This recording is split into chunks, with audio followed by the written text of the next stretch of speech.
सच दिखाते हैं। जो हमारी भारत जोड़ो यात्रा है, इसको हमने कन्याकुमारी में शुरू किया। इसके बाद केरला, कर्नाटक, तेलंगाना, आंध्रा, महाराष्ट्र, मध्य प्रदेश और अब राजस्थान से ये निकली है। और ये श्रीनगर में जाकर जो हमारा तिरंगा है, इसको हम श्रीनगर में जाकर लहराएंगे।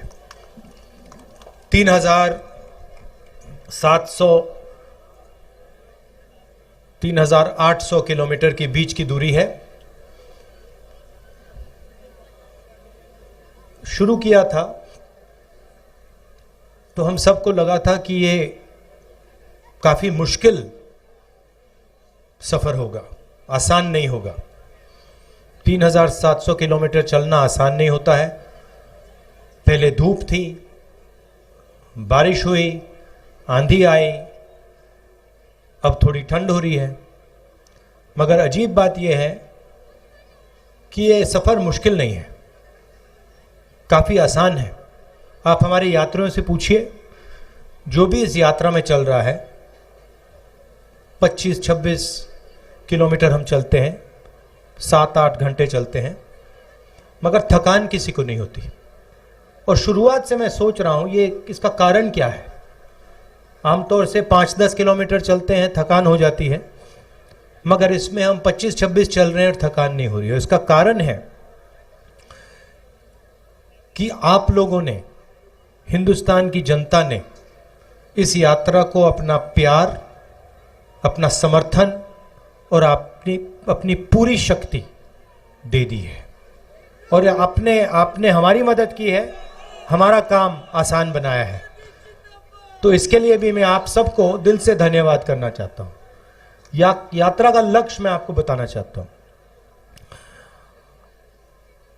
हिंदुस्तान एक लोकतांत्रिक देश है। इसमें अलग अलग संस्थाएं लोकतंत्र की रक्षा करती हैं।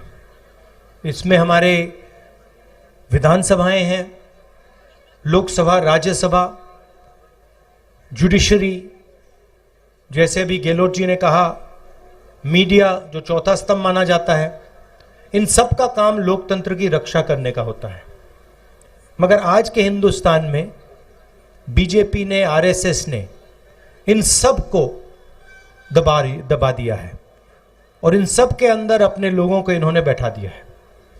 पार्लियामेंट में हम भाषण करना चाहें, चाहे वो नोटबंदी के बारे में हो, चाहे वो जीएसटी के बारे में हो, किसान बिल के बारे में हो, चाइना जिसने हमारी जमीन ले ली उसके बारे में हो, हमारा माइक ऑफ कर दिया जाता है, हमें बोलने नहीं देते। हम चिल्लाते रहते पार्लियामेंट हाउस में, वीडियो कैमरा हमारी ओर आता ही नहीं है। स्पीकर राजस्थान के हैं, लोकसभा टीवी को उनका चेहरा बहुत अच्छा लगता है, 24 घंटा उनका चेहरा दिखाते रहते हैं। और जो हम कहते हैं वो कोई सुन नहीं पाता है। इसलिए हमने सोचा कि हमारे लिए एक ही रास्ता है, इन सड़कों पे चलकर आपसे बातचीत कर आपको जो हिंदुस्तान की सच्चाई है वो बताना। तो ये है लक्ष्य यात्रा का। अभी गेहलोत जी ने एक बात बोली और मैं उनसे सहमत हूं, मगर मैं उसमें एक चीज जोड़ना चाहता हूं। गेहलोत जी ने कहा कि जो हमारे मीडिया हैं वो अपना काम नहीं कर रहे हैं, जो चौथा स्तंभ का काम होता है, जिम्मेदारी होती है, उसको पूरा नहीं कर रहे। वो सही बोल रहे हैं। मगर यहां जो हमारे मीडिया के मित्र आए हैं, और मैं यहां कहना चाहता हूं क्योंकि जो लोग भीड़ में हैं, आपको गलतफहमी नहीं होनी चाहिए, ये इनकी गलती नहीं है। ये अपना काम करने की कोशिश करते हैं, ये रिपोर्टिंग करने की कोशिश करते हैं, मगर इनके जो मालिक हैं, इन्होंने इनके पीछे एक लगाम सी बांध रखी है, तो ये अपना काम पूरा नहीं कर सकते हैं। तो गलती इनकी नहीं है, जरूर ये थोड़ा और कर सकते हैं और करना चाहिए, मगर इनका कंट्रोलर, इनका रिमोट कंट्रोल, जैसे टीवी का रिमोट कंट्रोल होता है, वो इनके देखिए मुस्कुरा रहे हैं, वो इनके हाथ में नहीं है। वो इनके जो मालिक हैं उनके हाथ में है, और सरकार में जो आपका दिल्ली में राज करते हैं उनके हाथ में है। तो ये मैं अशोक गहलोत जी की बात को थोड़ा बढ़ावा देना चाहता था। हिंदुस्तान के सामने 2-3 बड़े मुद्दे हैं। सबसे बड़ा मुद्दा बेरोजगारी का और महंगाई का। जो रोजगार देने का सिस्टम है, वो जो स्मॉल और मीडियम बिजनेस चलाते हैं, जो छोटे व्यापारी होते हैं, वो लोग देते हैं रोजगार। जो अरबपति होते हैं, 3-4 अरबपति हैं हिंदुस्तान में, वो रोजगार नहीं देते।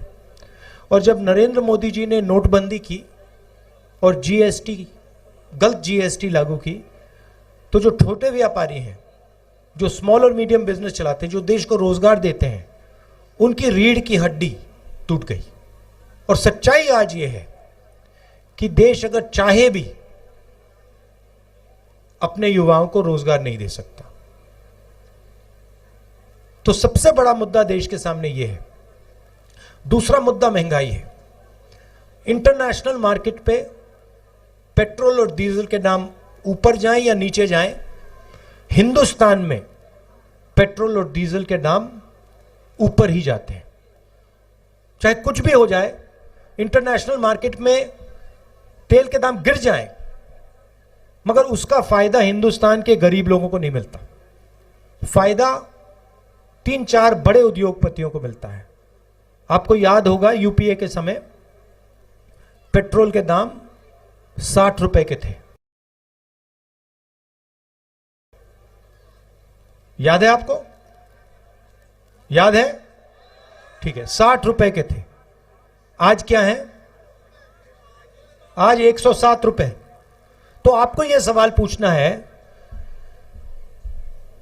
कि ये जो पैसा है जो आपके जेब में से निकल रहा है, ये कहां जा रहा है? ये किसके जेब में जा रहा है? ये देखिए भैया, देखिए, आपको ये सब व्यापारियों के जेब में नहीं जा रहा, क्योंकि जीएसटी नोटबंदी ने व्यापारियों के जेब में से पैसा निकाला। ये चुने हुए 2-3 5 लगा लो, ये 4-5 उद्योगपति हैं हिंदुस्तान में। इनको सब एयरपोर्ट मिलते हैं, रेलवेज इनको मिलेगी, प्राइवेट ये बीएचईएल, एचएल, ये सब जो सरकारी कंपनियां एक एक करके इनको मिलेंगी। इंफ्रास्ट्रक्चर का काम ये करते हैं, अनाज का स्टोरेज का काम ये करते हैं, बिजली का पावर जनरेशन का काम ये करते हैं। तो सारा का सारा फायदा इन्हीं 4-5 लोगों को जाता है। आजकल प्रधानमंत्री जी सेना की बात करते हैं। जो भी कॉन्ट्रैक्ट्स, हथियार के कॉन्ट्रैक्ट्स हैं, वो सारे के सारे इन्हीं 4-5 लोगों को जाते हैं। तो पूरा का पूरा फायदा 4-5 लोगों को हो रहा है। वो लाखों करोड़ रुपए कर्जा ले सकते हैं, उनका 1 सेकंड में कर्जा माफ हो जाता है। और अगर हमारा किसान 50,000 रुपए का कर्जा माफ करना चाहे, 1 लाख रुपए का कर्जा माफ करना चाहे, तो ये लोग उसका कर्जा नहीं माफ कर सकते। हमने आपसे वायदा किया था, आपको याद होगा, कि किसानों का कर्जा माफ होगा। याद है आपको? किया ना? तो जो हम कहते हैं हम करके दिखा देते हैं। हमने कहा था किसानों का कर्जा माफ होगा। 22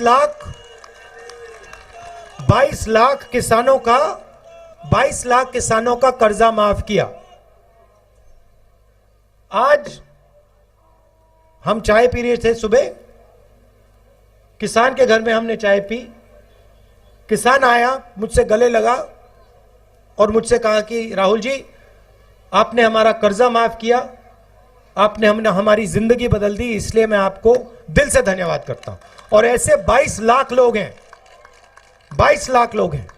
8 लाख किसान हैं राजस्थान में। जिनको बिजली का बिल देना नहीं पड़ता, 1 रुपया नहीं देना पड़ता।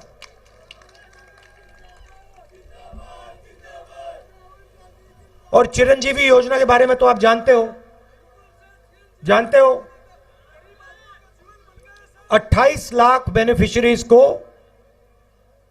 10 लाख रुपए का बीमा, कोई भी बिल्कुल फ्री, कोई भी ऑपरेशन करवाना हो, दिल का ऑपरेशन करवाना हो, कैंसर का इलाज करवाना हो, ट्रांसप्लांट करवाना हो, राजस्थान में आपको फ्री में करवाते हैं हम लोग।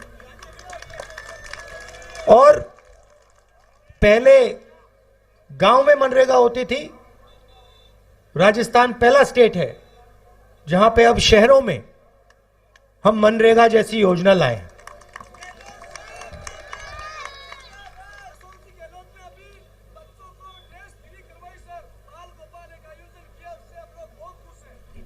ठीक है, मगर तो हम जो कोशिश कर सकते हैं, ये काम हमने छत्तीसगढ़ में भी किया, मध्य प्रदेश में भी किया, पंजाब में भी किया था। हम जो कर सकते हैं हम करते हैं। मगर दुख की बात है कि जो दिल्ली की सरकार है वो गरीबों पर, छोटे व्यापारियों पर, किसानों पर, मजदूरों पर 24 घंटा आक्रमण करती है। मैं आपको एक और उदाहरण देता हूं, आपके स्टेट का उदाहरण देता हूं। यहां पे आपका सिंचाई का प्रोजेक्ट था, 13 डिस्ट्रिक्ट्स में पानी देने का, ERC सॉरी, ठीक है, ईस्टर्न राजस्थान कैनाल प्रोजेक्ट, जिससे 13 डिस्ट्रिक्ट्स को सिंचाई का और पीने का पानी मिलता। स्टेट की सरकार ने 9,500 करोड़ रुपए इस प्रोजेक्ट के लिए अलग रखे। अब प्रधानमंत्री ने वायदा किया था कि इसी प्रोजेक्ट को वो नेशनल प्रोजेक्ट बनाएंगे। कितनी बार किया था वायदा? 2 बार। अपने भाषणों में हिंदुस्तान के प्रधानमंत्री ने राजस्थान के 13 डिस्ट्रिक्ट्स को वायदा किया था कि ये जो सिंचाई का प्रोजेक्ट है इसको हम नेशनल प्रोजेक्ट बनाएंगे और जल्दी से जल्दी इसको हम पूरा करेंगे। उन्होंने उसको कैंसिल कर दिया। और अब जब राजस्थान की सरकार अपने पैसे से प्रोजेक्ट को बनाना चाह रही है तो हमारी सरकार को प्रोजेक्ट बनाने से रोक रहे हैं। तो यह है हालत। और नफरत और हिंसा के बारे में तो आप हर रोज देखते हो। देश को बांटने का काम करते हैं, भाई को भाई से लड़ाने का काम करते हैं, नफरत फैलाते हैं। तो ये 3 लक्ष्य हैं यात्रा के। नफरत और हिंसा के खिलाफ खड़ा होना, बेरोजगारी, महंगाई के खिलाफ खड़ा होना,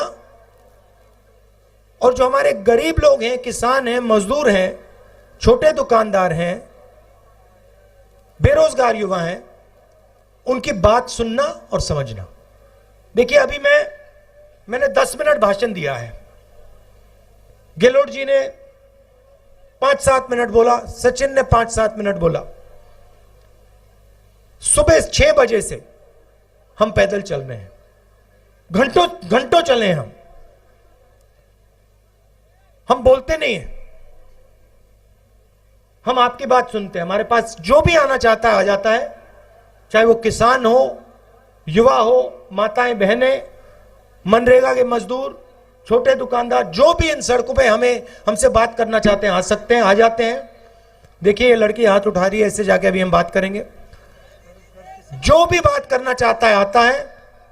हम प्यार से उनकी बात सुनते हैं, 7-8 घंटे सुनते हैं, और फिर अंत में अपनी बात 15 मिनट के लिए रखते हैं। आपने इतना समर्थन दिया इतना प्यार दिया,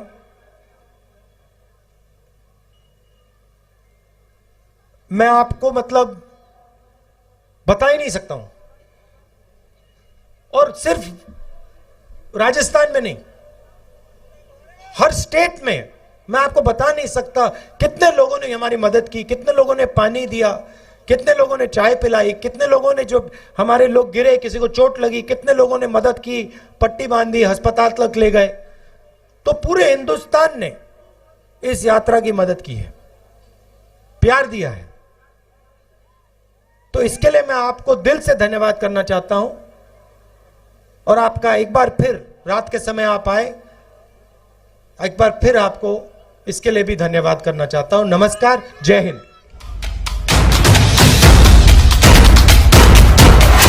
सच दिखाते हैं।